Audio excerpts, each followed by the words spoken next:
here we are again. Hello to the weary traveler, as our producer Sean likes to say. It's great to have the band back together. There's been a few episodes without me on deck with the great Chris Stiles, as I've done a little transition in here to the beautiful mountain and river area valley of New Brunswick. Back on board with an excellent show, answering all of your questions in radio and YouTube land that you've submitted to us via the channel, and credit given where credit is due. We've got some comments that we're going to go through here and see if we have some answers for you. Hey, Chris. Well, we're going to try, and we may not actually be live, but I can tell you I have not seen the questions beforehand, and I have no cheat notes. So we are going to try to answer some questions, and I'm sure that we'll do some, hopefully, to the satisfaction of those folks that bothered to send them in and waited long enough for some attempt at an answer from me, and maybe from you too, Justin, So are you going to start us off with one, or is there some more setup? Yeah, we're going to get right into the here? thick of it, because these are going to be a couple shorts if we can get through them. We'll see. This first one is from Nova Scotia Homesteading, and they say, I believe I saw this craft last summer at night after 10 p.m. I saw it as an intermittent flashing light in the sky. I used my Stellarium app to make sure it wasn't a satellite. I watched it move across the sky, but it changed directions multiple times, which also excludes it as a satellite. I ran for my binoculars and got it in sight as it was right overhead. And through the binoculars, I saw a diamond, a cube on its points. That type of shape with globular lights on it. It flew to the north, and I'm by the ocean near Sable River. What do you think of that, Chris? Well, I would agree that it's not a satellite. Obviously, any course change or correction like that would pretty much nix it. I hesitate to say never, because there are some satellites, particularly military, that can be repositioned. But even then, in their life up there, it's a rare event. There would have to be an important reason to do it. The flashing light, however, is something, that could be a strobe on an aircraft. But just that one feature, one piece of data, you don't make a decision. One recommendation I would have for those who sent this question, a Stellarium app, hopefully it's recent or updated, because one's probably a little safer using online tools such as heavensabove.com to determine, if a satellite, once you have the time and, your location plugged into programs like Heavens Above, you can be pretty certain. I mean, that one program I know is extremely complete and updated and without glitches and that. But the course corrections, yeah, and at night like that, it's unlikely to be commercial aircraft, something up high enough that it appeared as described here. And then, of course, there's this diamond with the cube on its points through binoculars. Now, if this witness had said that it appeared as a diamond while looking through a telescopic lens or through a camera, I'd be exploring the possibility that this was some kind of interaction with the aperture of the camera. But in binoculars, as long as they were in focus, this is very likely what you see is what you get. And so this does sound a little mysterious. It could be, but I think it very unlikely to be commercial satellite. So, it could be in the unknown column.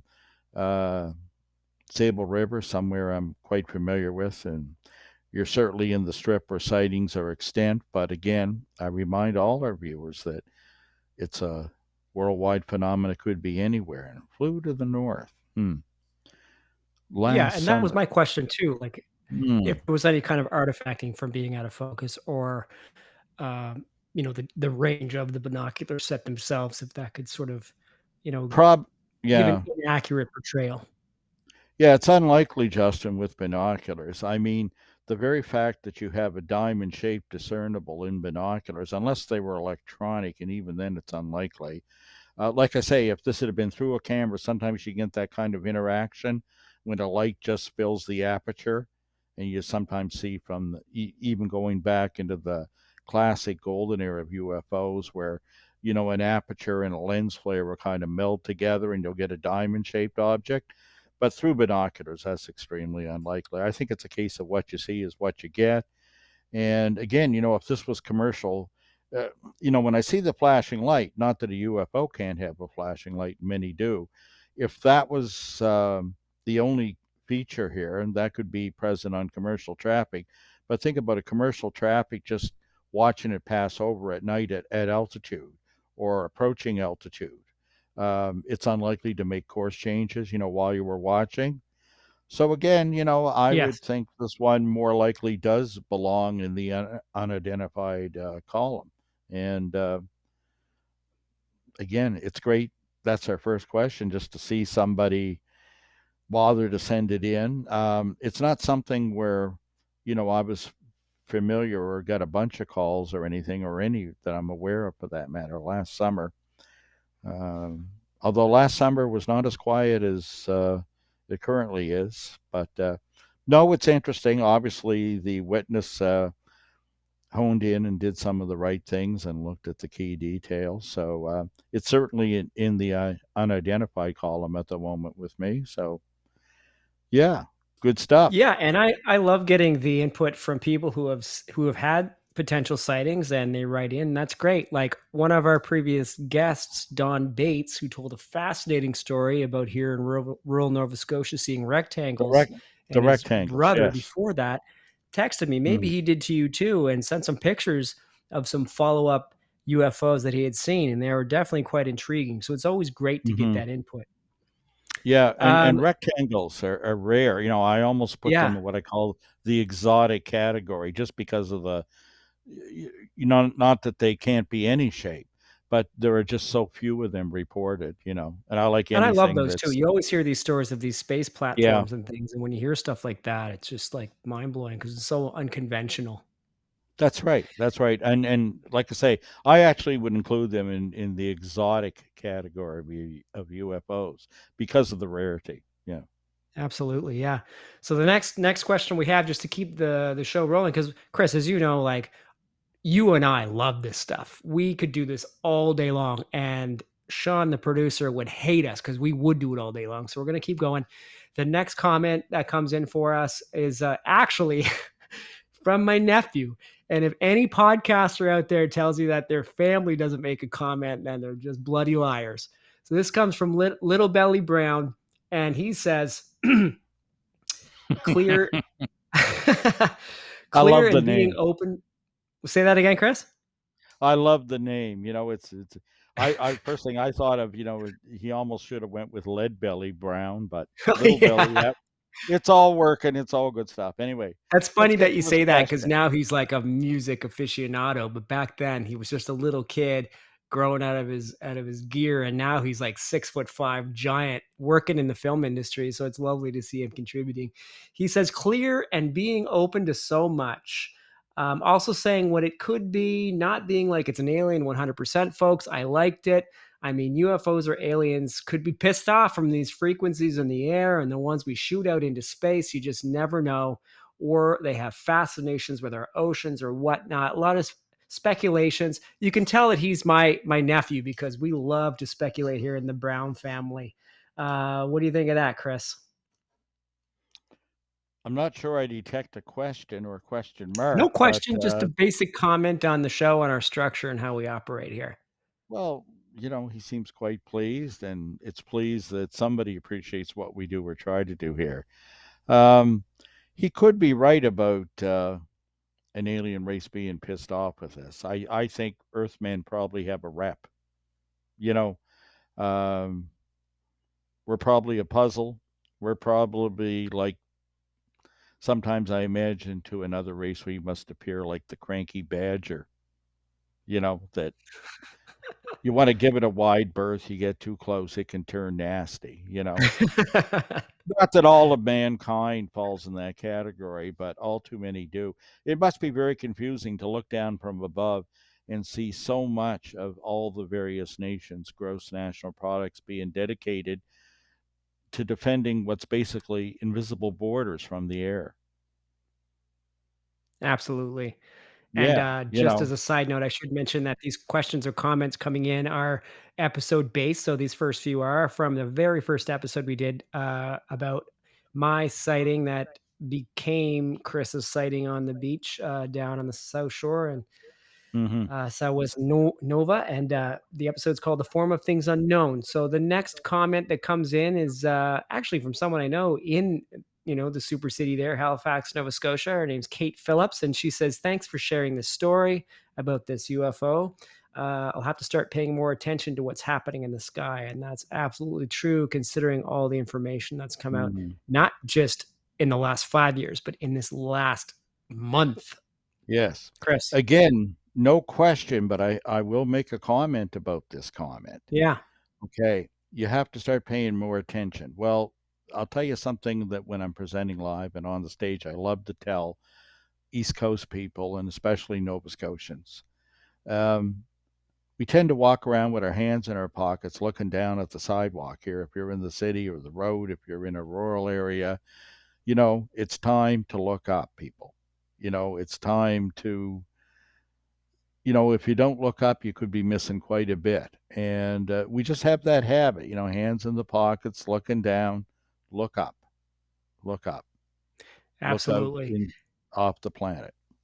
Yeah, I mean, especially in the light of new stuff coming out, I'm trying to pin down a guest or two based on a new book they put out. But the spoiler is generally that, things that we have considered conventional, like plasma, and Chris, you'll be able to relate to this because you spoke about Mm. this in one way or another in one form, may be something like spontaneous intelligence erupting and communicating based on the zeitgeist. There's a loop that takes place between the quantum and the physical, and now there's new scientific papers written about the true nature, potential true Mm. nature of plasma. So even if you're just paying attention to your universe, your sky in your neighborhood, you might see things that maybe traditionally were conventional, but now are being looked at in an entirely new light.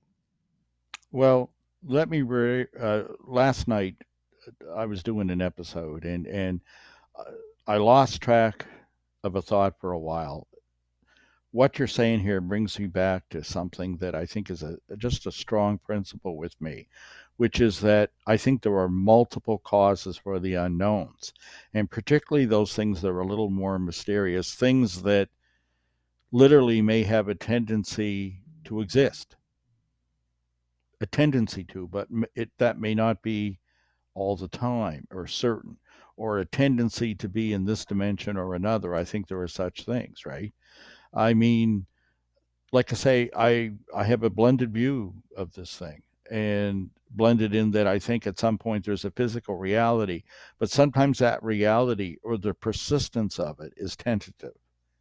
These things may literally drift in and out of existence. I mean, this is a phenomena well portrayed in classic physics, that demonstrate, when you have the duality of waves and particles, how things tend to be one way and not the other. And, physics, sometimes it can just go against, what our senses tell us, but we know these things to be fact. Some things run on probability. Even Einstein had trouble accepting it. Without Einstein, you would not have had the need or would not have had quantum mechanics, yet he himself did not accept it, you know. But we now know that much of this holds up, and some things have a tendency to exist, but they're not always there. And, that just opens the door to so much. Absolutely, great point. It, it's Um, slippery. Yeah, yeah, to say the least. And we're really just now sort of revisiting these older ideas and theories and putting them more in context with what we know now, which I think really is critical to understanding the phenomenon and nature in general, right? hmm If plasma is an intelligence, what does that say about our sun, right? And then the theories about potentially the Earth itself and bodies in the universe, the solar system, and so far beyond that. The actual next comment is a question, Sean. So I'll get you to pull that up and we can read that one too. This also comes from Nova Scotia Homesteading. And it says, just found you today, so I'm binge watching to catch up. Smiley face emoji. I was wondering if there was anyone local doing anything with all the activity around here. I knew about the Shag Harbor Center, but I moved here just before the pandemic and everything was closed up. And obviously, an easy answer, Chris. Well, I mean, here in Nova Scotia, there's some websites, and actually, Justin, you'd know much more about this than I do. Isn't there UFOs over in Nova Scotia? Isn't there currently a website that isn't it moderated by Chris Rakowski or something? I probably have the title of it wrong, I know that but Chris would have access to that data doing his yeah, national census, but I don't know the actual yeah, uh, address. yeah. I'm not. I don't believe there are any UFO groups here in terms of like community meetings at the grassroots level. There are, however, a few MUFON trained investigators here. One of them that I've had the pleasure of working with at time and she is also a member of the Shag Harbour UFO Incident Society, is Linda Rayfuse in Liverpool. She's gone through the MUFON training, and MUFON has had some history here in the past.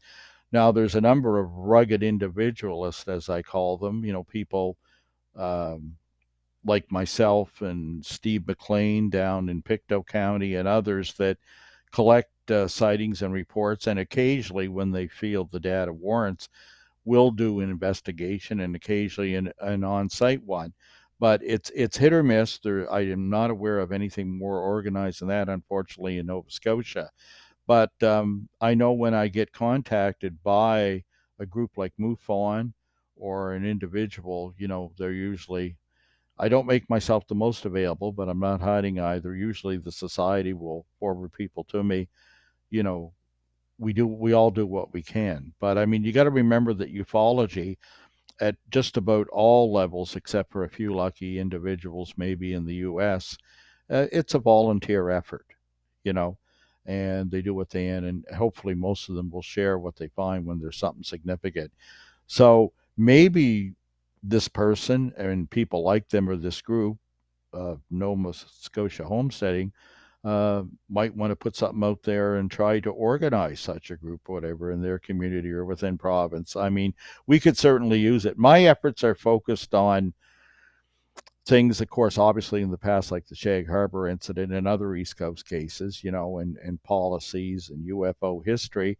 I'm currently really bogged down in something that I hope to reveal later this year in great detail. I've hinted and teased with it on the show just a little bit, but really it's something I've been working on for 29 years. And, I'm kind of absorbed in this. My spare time goes into that. But, you know, anybody out there, I would love to see a grassroots thing. When there's been groups in the past, there was a paranormal group there, the PPRI.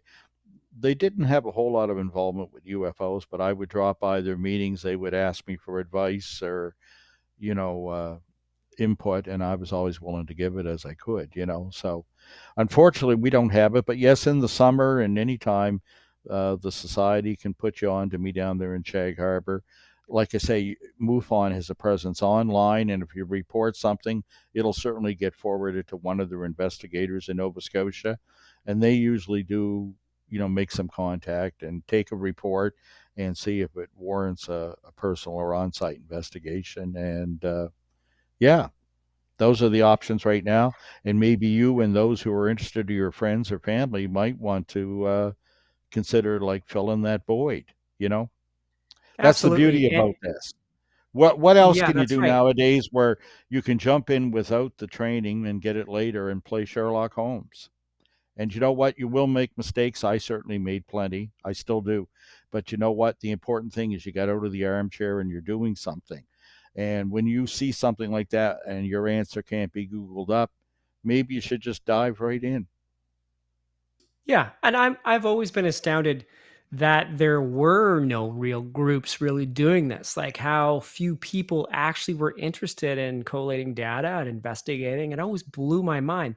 So when I first got into the public forum around 2010 or so, and back then, even then in 2010, right, it was like, okay, finally, I don't care anymore. I have the courage to talk about this openly. It's not a big deal. I had looked into MUFON, and I was, I had the training book in the shopping cart and everything else. And I never went through with the Mhm. training only because I was already involved with it, speaking to people like Mhm. Cliff, who was already the head at that time of MUFON, and Michael Schratt and Alejandro Rojas, all these guys. I was already involved, so I really didn't think I needed it, but it always blew my mind that more people were involved. Now, I always come back to these new revelations about the UFO phenomenon, but I think you're going to see more of that now, especially with articles coming out saying it's essentially unconstitutional not to report UFOs if they're considered a threat. It's very, very important information, both for R&D and to understand the nature of our cosmos. So not to dwell on that, yeah, hopefully, yeah, Nova Scotia homesteading, maybe you can put something together. Like Chris says, grassroots is where it really is for this type of stuff. And it's important to get out of that armchair. So now we're going to move on to episode 5 with Elliot Van Duzen, the Mounties and their UFO master plan. I've met Elliot, not as intimately as Chris has, but he is a fascinating guy and he's a great writer. And the next comment comes from Robin, who says, I did not know the raccoon guy was the Jim Blackwood. Ah, Does anybody know what that means? yeah, guilty as charged. Yes, they are one and the same.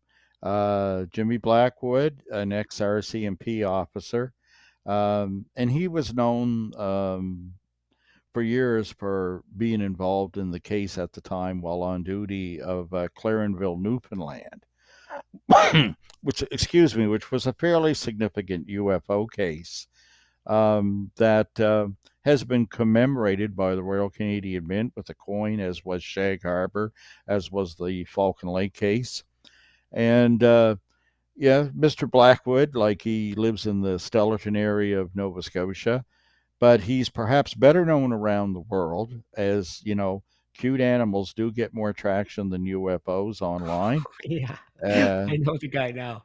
it's a fact. I'm not going to try to paint another picture. It's true. And Jimmy, for 20 years, has been, since the passing of his wife, has been well known to put up a pretty good meal at night for, the raccoons in the neighborhood, whether there's 2 or 5 or 10. But somewhere, I think it was what, a year and a half ago or whatever, one of Jimmy's many posted videos about the raccoons, and they all have names that he gives. And they came for one of his night lunches. It's usually something like hot dogs and or peanut butter and jelly sandwiches, Yeah, right? exactly.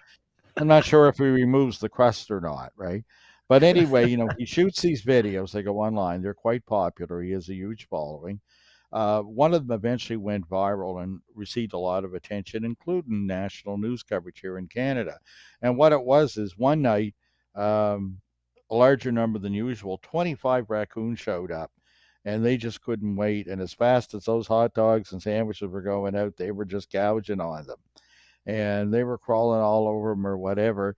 And I think some people watched out of curiosity and thought, oh, how lovely. And I think others were, may have had a darker view and thought, is this going to turn into some Stephen King scene or something or what? Yeah, But anyway, it got an awful lot of attention, hopefully, mostly for the best of reasons.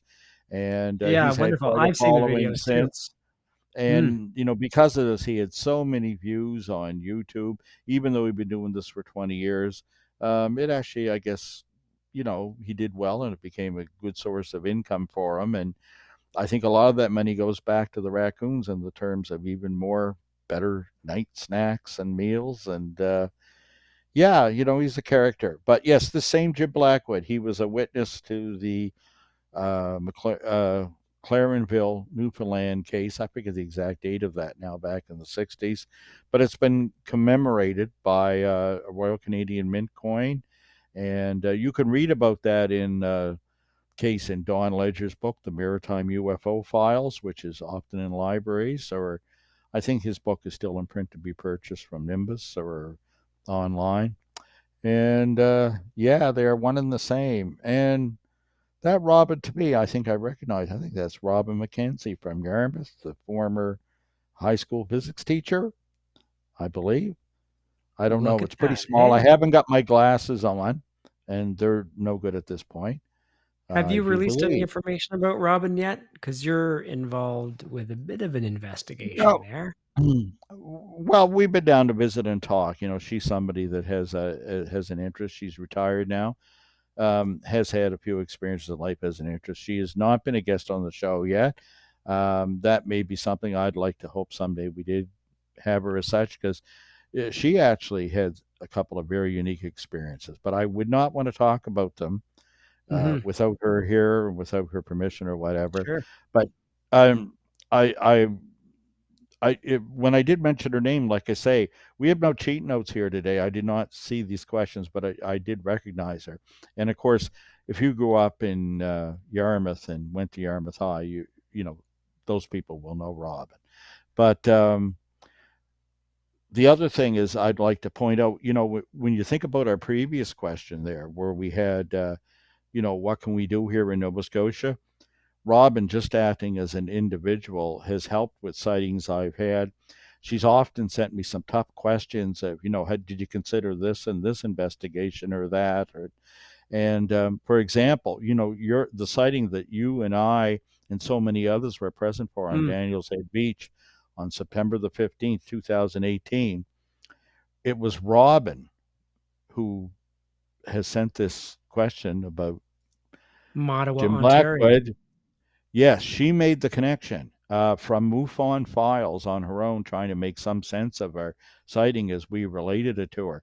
Right. And this is so great that she did it, because, I will tell you this, is that um, I was actually at her place with Heather Doucette of Shag Harbor when all this developed, and you called me on the phone, That's and then right. Dick and many other people saying, "You From got to get episode here." 1 of the Forum of That's Things right, that Unknown. there's a Yeah. UFO here.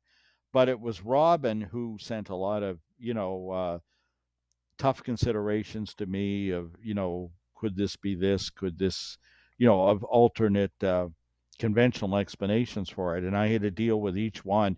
And she asked some good questions, and had me look at things. And as I dealt with them and put each one of those to bed over time, and to her satisfaction, I believe, um, it remained an unknown case, and, in the UFO category. However, on the other side, not only did she say, look, you probably, you need to look into this, you need to consider that, but she also pointed out that, 50 weeks before, there'd been such a similar sighting with photos taken in Mattawa, Ontario. So this is what happens when people share and they work together, and, from both sides of the fence on the issue. So um, it's glad to see that she's in the audience here, and I'll tell you, that's the spirit we need, here in the province, and for anybody interested in the possibilities. Yeah, and absolutely excited to hear more about Robin and the upcoming information you have there, if and when that does come out, because it's some pretty cool stuff. Sean, moving on to Mm. FSUFO episode 7, Noah Morit, Tales from the Rock and the World of Lore, which for me was a surprise because I knew Noah for years in Shag Harbor as a volunteer helping out down there for the conference and at the meetings and everything else. And when Chris, invited him onto the show to do the interview, I was just blown away by his background and his information about the folklore of everything down there. And this next question is based on that episode, and it comes from Ron Halliday. And he says, I'm watching all of your 25 videos a second time. And while each and every one is fascinating in a different way, either by the topic or by the perspective of the guest, I have to say that this is one of my favorite episodes because of Noah's unique reason for wanting to know about potential UFO encounters and paranormal events. He doesn't strive to prove or disprove them, but helps to put them into cultural and religious context, which I found equally refreshing and wonderful. Hmm. Yeah, well, of course, the thing is, Noah Morit is a folklorist, right, by training. And he's a graduate, of course, of Memorial in Newfoundland. One of the things he did was concentrate on the Shag Harbor incident and spent some time there with the case and with Southwest Nova, looking at the community, the phenomena, the case itself, how they interacted, how they become part of Canadian history. Um, Noah has remained pretty involved with chronicling, examining, and trying to fit into the other specialties and into academia what what would otherwise be missed in this phenomena. Um, Through me, Noah, I know recently his work, he has become a colleague of Jan Vadnais, who is the executive director of the Garpan Group in Quebec, who also, is his academic career has focused on folklore. And the two of them, I think, are working on several projects, sort of thing, and have stayed in contact. And Jan Vadnais has also taken on the thankless task of trying to bring Canadian ufologists together in such a way that there is more sharing of information. And he is now registered and is creating a learned society and with some very strict standards. And this work will be published, and like I say, Noah continues to work with him. So those ripples of people who care and people who get involved, you never know whose paths are going to cross. And when I first got involved in this in the very early '90s, from my first active ufology, I often say it was April 1992, and calling Stanton Friedman. After seeing a rerun of the Roswell segment on Unsolved Mysteries. Well, I had no idea what I was going to do, but I just haven't stopped doing it, and you just keep going. You learn along the way. But I mean, Noah Morit, you know, one of the things I really enjoy about ufology, and anybody who's hesitant of jumping right in, I look at how accepted I've been amongst that academic community and how I've interacted with them. I mean, I can remember early on when I received funding to go to Ottawa from the for UFO research in the United States, I had to make an application, and it was reviewed by 15 PhDs before I got the grant. And they were open to it. At first, they sent a very negative letter wanting me to tidy things up. And of course, I dug in and put back. And as they say, the rest is history. And without the support and help of these people, of the folklorists, of the academics, of the witnesses, of the media, of many people, it all comes together. But, it all starts by, like I say, you know, when you can't Google it up, of getting out the armchair, making the effort, scratching that itch, satisfying your curiosity, and just diving right in and going for it. Yeah, absolutely. Fascinating guy, really nice guy, put in a lot of Noah's a volunteer lovely guy. hours. Yeah. Lovely, lovely man, and Yes. looking forward to everything that he does, because it is his perspective is really in line with my perspective on the phenomenon and cultural interpretations of the phenomenon as well. So that being said, we're going to go into the last episode we're going to cover today for questions, and then we're going to wrap it up for all of you watchers. And then the next time, hopefully, I think we get another bank of questions we're going to do for our follow-up short. This is from episode 11 with Chris O'Brien, one of my favorite researchers in the field. Really cracked open the cosmic egg with work that had been done before him, but he collected data and put together a great book called Stalking the Herd. Christopher O'Brien. The title of that episode is called Is There a Ufologist in the House?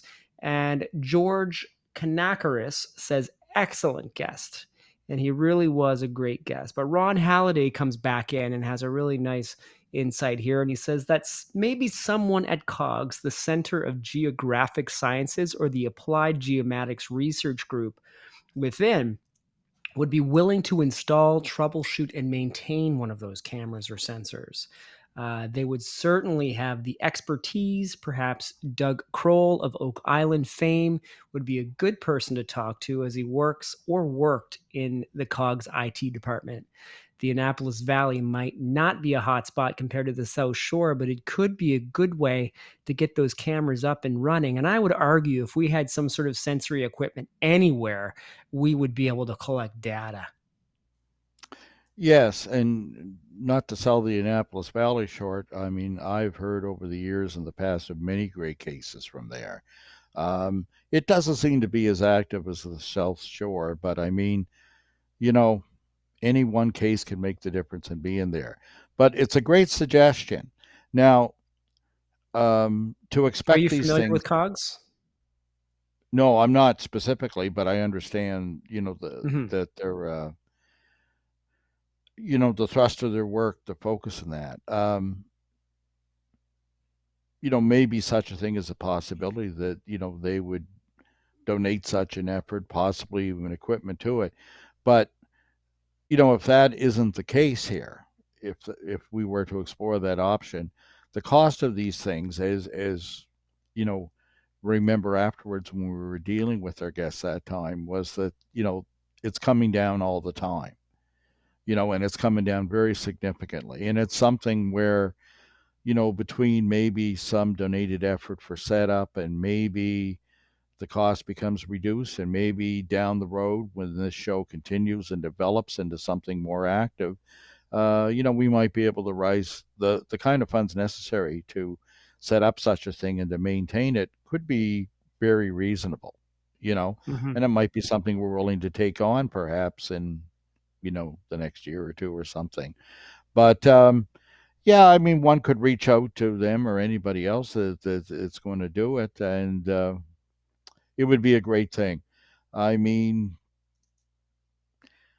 it would only take that one lucky hit that could change so much. Um, it would not clear all the apathy. It would not satisfy all the skeptics, right? But one thing leads to another, and we'll take any insight that we can get to be sure. I mean, hard data like that, the kind of stuff that would come, that's the good stuff. I mean, I can't even say that. It's all good to me. I love hearing people's stories. I love looking at hard data. I know what it's like when I've looked into radar cases and you first have to secure the data with NavCan, and maybe you go through a bit of push and shove to get it released, and have the experts look at it and help with interpretation. That's a great thing, and I would say that again to the audience. You don't have to be a scientist here. If you do the work and you act properly, you'll get the help of them. You can liaise with them, because everybody has some interest in this. They just may not realize it at first. I mean, unless you're dead from the neck up, you know what I mean?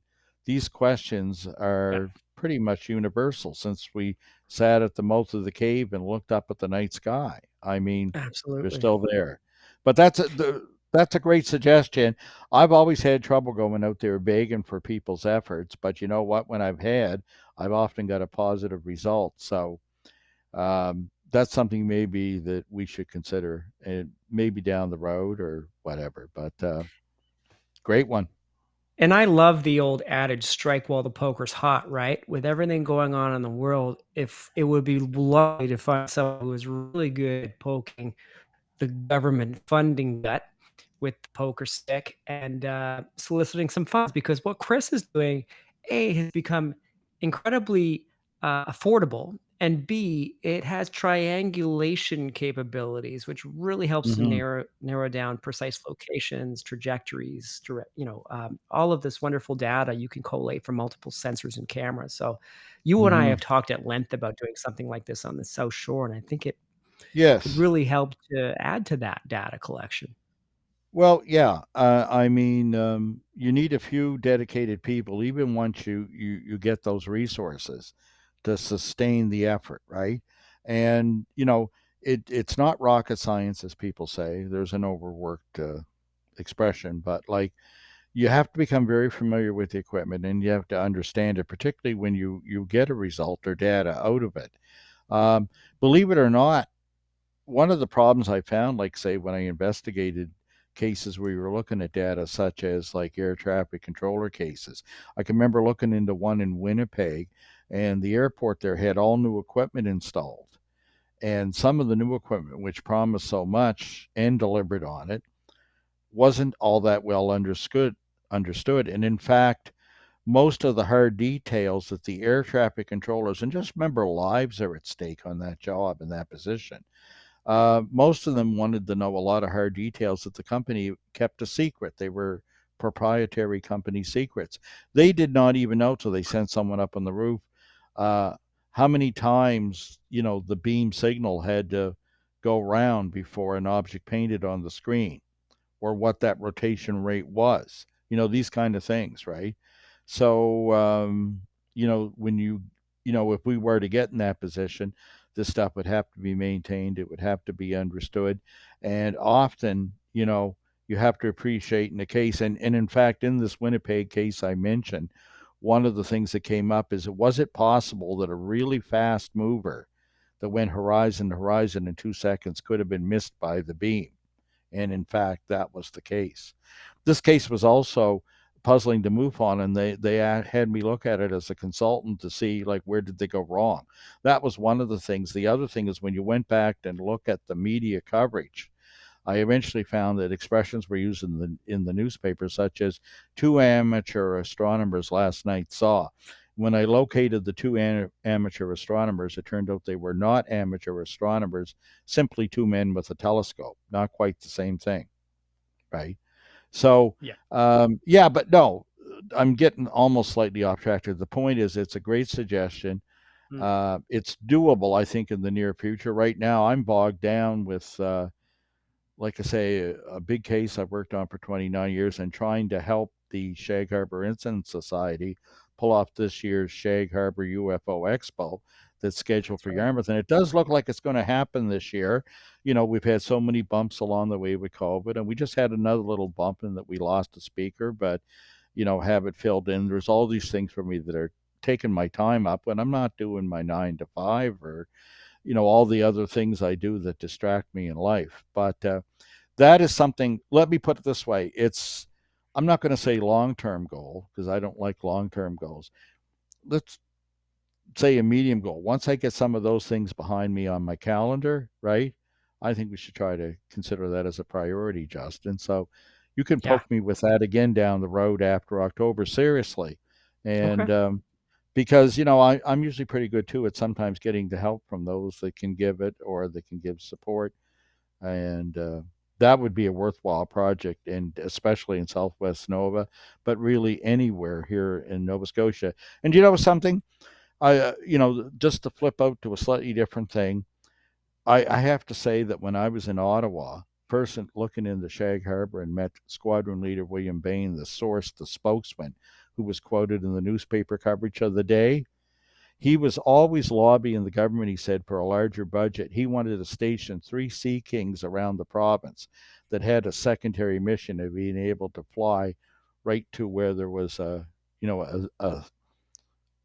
recently reported UFO sighting, to gather the hard data and look and try to catch up, spot the thing, and of course he never quite got that clearance. He said in the end it was always money, money, money. Yeah, it always is. And especially, talking about a guy like Christopher O'Brien, Chris O'Brien.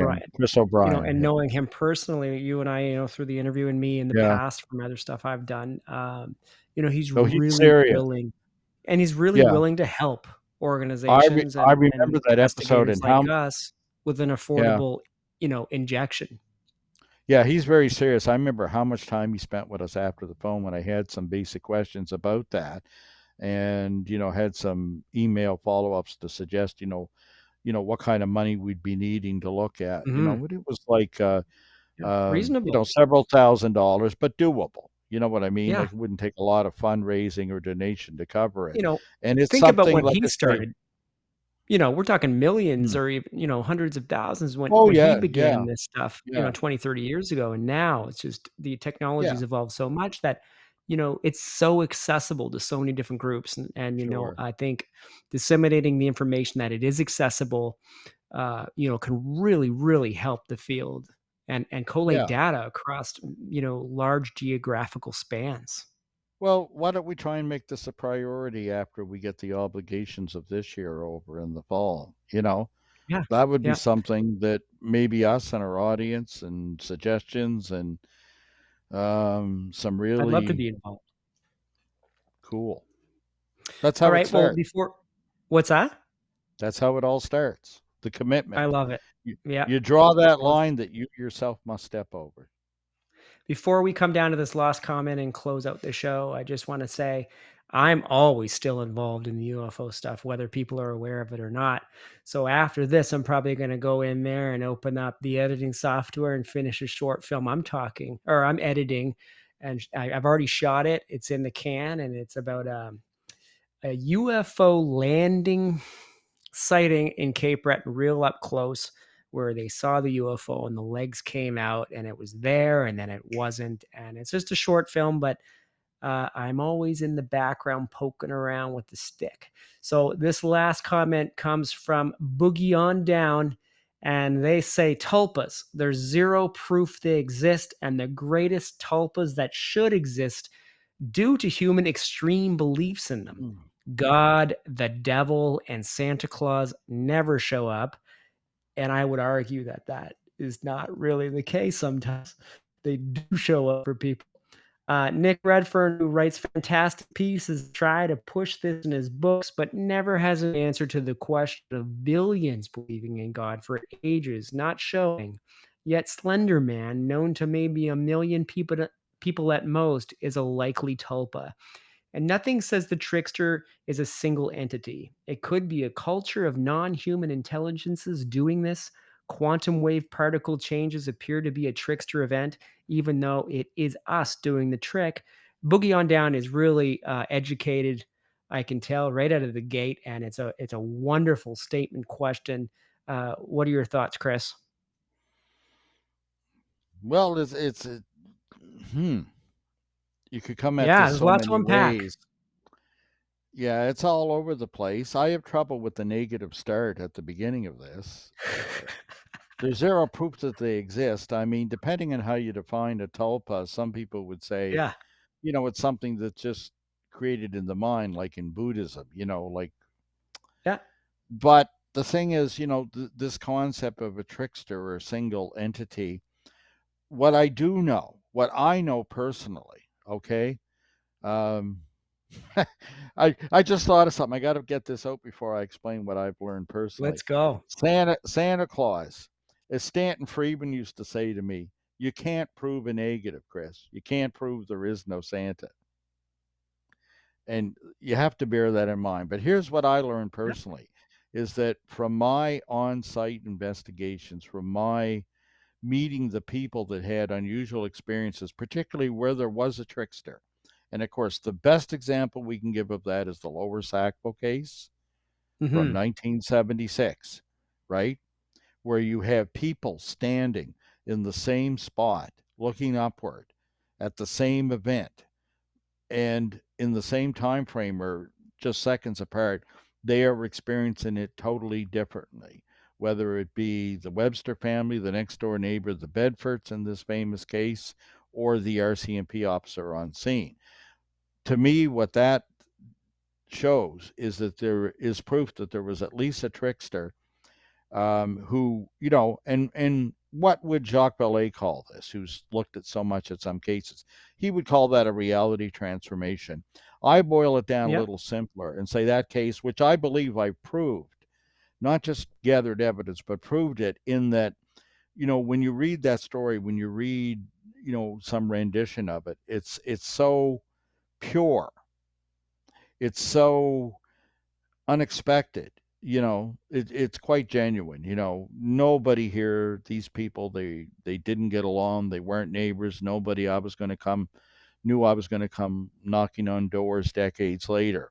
But what we find out when we look at the police reports and we look at the testimony, and what didn't get in that, is that there was something in the phenomena that was exhibiting controlled witness perception right in the mind.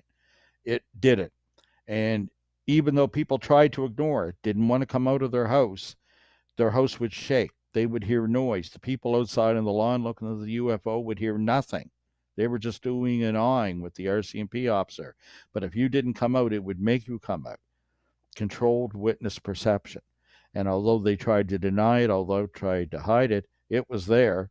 Is that a tulpa? You can call it what you want, but to me, it shows that these things have power. They have influence. They have infiltrated our physical world. Um, I don't know about Santa or the devil or God, but I know one thing, that there are things in the UFO phenomena that can reach into this world and affect this physical world. And I can't explain everything, but I know it when I see it. It's there, you know? Yeah, and And you can even argue too that perhaps it's not even a controlled event that happens. These two different groups of people witnessing two events could, in fact, king of speculation here, be a byproduct of something like this theory, like plasma spontaneous intelligence, picking up the zeitgeist of both groups and communicating different events in the same moment. So, I mean, where do you go with this stuff? I actually have a bit of personal relative proof, and relativity plays a huge part in this, especially in these reality transformation events like the case here in Sackville, where the two groups had two different events in the same moment. Where I have had, I hate, hate's a weird word, but you know, I experimented with a protocol, and there was a manifestation that happened on two events the same evening, two different times, about 30 minutes apart. So there's something going on, and we're all invited. And I think on well, that note, Chris, can you I? can close the show Well, because it's been pretty short. I knew this would never happen. it almost sounds like somebody's pushing a button and editing you right now as we're getting some of those electrons to let you down there. But you know what? Let, let me go out on a limb and wrap this up in another way. Um, when you think about what you and I and what maybe at least 60 other people saw on Cape Sable that day, Yeah, let me talk publicly about the first time of what happened to me. What was it, 3, 4, or 5 weeks later, or something like that? right. Right? You know what I'm going to talk about. I This do. will be the first time I've talked about this, and it's my one experience in my life of something where it reached into me. I believe. Um, It was a Saturday, I know. So it was probably 3, 4, or 5 weeks later to the day, whichever it was. We could look this up because I'll tell you what was happening. Here's the setting. I come home. I was out all day busy doing some things, including a couple of radio appearances and whatever. I came in the door and I was quite overtired. And one of the ways I tend to deal with that is make a coffee and drink it and watch some real garbage television, something I'm not interested in fact. And when I turned Yeah, on the TV, I was puzzled because it was 1:30 in the morning and there was a baseball game on. It was the World Series. This is that game that went on forever. What was it, 18 or 19 innings? Again, a few weeks after Justin and I had this very significant orb sighting with video and all that. And I've been watching this and I've started to feel something irritated in my left eye. And I'm scratching it and I'm starting to drink the coffee. And the next thing I realize is that I have a black spot in front of me. And I thought, oh crap, something's going wrong with my eye. And as time goes on, I can see that the darkness, the blackness is growing. And I'm getting quite concerned. I'd had a previous partner in life who unfortunately, at one point experienced the problem of having a detached retina. And I know it on the day when it got bad, it presented itself in much the same way as I was seen to be experiencing. And that was the first thing that came to my mind. Oh my God, what happened? And I'm trying to think, did I hit something? Did I get poked? But nothing. There was no recollection. I'm getting kind of concerned about this as it continues. The blackness in my left eye is becoming larger and more significant, shielding more of my available vision. Well, um, I start looking around and think I'm going to have to go to the Dartmouth General, which would be the nearest general hospital to me. And I start gathering up like my wallet. I figured I better not drive there. I could end up in surgery or whatever. And, make sure I've got some cash with me, my health care card, all this stuff, uh, getting things around the house ready. And um, like a lot of people, I hate going to the doctor and medical treatments, and I'm quite pissed off about this bad luck. But I'm convinced there's something wrong with my eye, and I think it's very likely that. Yeah, and I know one shouldn't practice medicine without a license, but I couldn't help but doing it because hell, your vision's disappearing as the minutes go by. Strangely enough, when I'm ready to go and have my jacket on, I walk into the bathroom because I thought I'd left the keys there or something. I can't remember, or my phone, whatever. And as I walk into the darkened room, I realize that this blackness isn't actually completely black. It's very dark, it's almost black. But in that black circle that's now covering perhaps 3/4 of the vision of my left eye, I realize that what I'm seeing is a just a darkness, but in the middle there's a slightly lighter gray pattern, and the pattern is like the orb we've seen, including the beam structure inside of the cube. And now it's got my attention, and now I'm like, and it was the last thing on my mind. I'm thinking, oh my god, I don't need to be sick now. I can't take Tom off work, don't want to go in surgery, don't want them poking my eye. And I think about my partner who's repaired, never worked 100%, but let's say 90%. And I'm like, oh, I don't need this now. And I walk in there. UFOs were the last thing. Yeah, it looks a little bright. They can't see the beam within it, but the orb there that Justin showing from our sighting that day, of which many people were I witness to. tried. You tried, yeah, it gets the idea. But anyway, what I'm seeing, it's like a reverse image. Everything was dark. But it's only when I walked into the darkened room that I could see the cube figure inside it and whatever. And I thought, oh crap, this is what the hell, now. And my heart started racing. I'm thinking, like, this is too weird. Like, no, no, no. Because now I'm thinking, well, I still can't see, It's a so I got to go to message. the hospital. I'm not going to tell them that I saw a UFO sighting with a bunch of people, and now I'm going blind. I'm thinking, what can I tell them? And I'm like, oh man, like, Yeah. how can this happen? Like, all these years in this, and the first time anything happened, I get ready. I shut off the baseball game. I walk to the door. I open the door, and then boom, my vision returns to normal, just I like can't that. help but to think of Richard Dreyfuss and the mashed potatoes, This means something. Oh Yeah. my lord. Well, I'll tell you, it was pouring rain outside at the time that night, right? I opened the door, and of course, I'm standing there, and actually, I'm thinking, yeah, Richard Dreyfuss of that scene from Woody Allen where he goes, "Oh my God, now I know what it was like when they tell him he's well," in Annie Hall, I believe it was. But I look out and I look in the distance, and I believe I saw a fleeting glimpse of the orb leaving over Lawler's Island. There you go. That's it. Oh, what a perfect way to end our Well, short show. With a segue to say that the next video we're going to do, the next short we're going to do about listener comments is going to be talking about Martin Willis. Are we allowed to give a teaser or not yet? oh yeah. We can confirm it. Yeah, we will do a Go ahead. teaser. Okay, Now or Martin later? Willis is a late great addition to the upcoming Shag Harbour UFO Festival scheduled for the first weekend in October. If you want to find out about it, the website has not been updated, but you can find out about the other great guests at shagharbourUFOXPO.com. Thank you for watching. Thank you for the comments and the great questions. We'll do another one of these because I love to try to give answers.